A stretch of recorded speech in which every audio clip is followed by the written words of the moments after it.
кейбір электриктердің дәл осындай ұя жасайтындығы бар енді.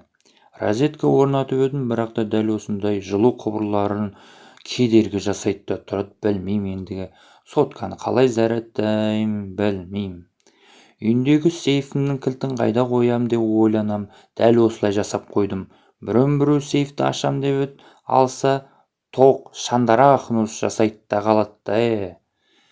Енді дәл осындай электриктердің жұмысын бағаламайды.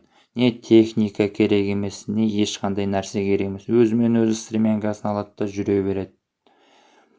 Бұл енді картинка «Страшный сон электрика» деген картинканың атауы бұл.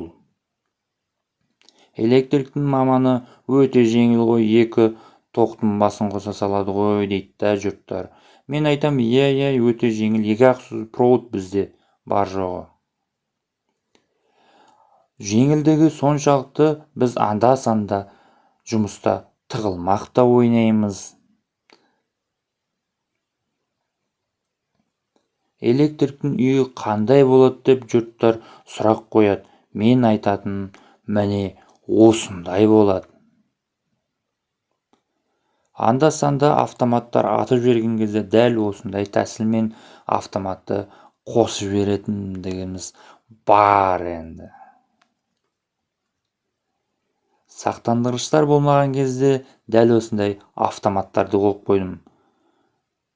Білмеймін, бұлай нормально сияқты енді. Жарық көзін сөндіре береді, кім сөндіреді деймін, алдымда дәл осындай құлып жасап қойдым. Енді осыдан кейін сөндіріп көріңдер. Жұрттың розеткаларынан тоқ өтетін еді, мұнда немене бәле, су өте ме, бірдеме әйтеуір. Павлин ба, бірдеме әйтеуір.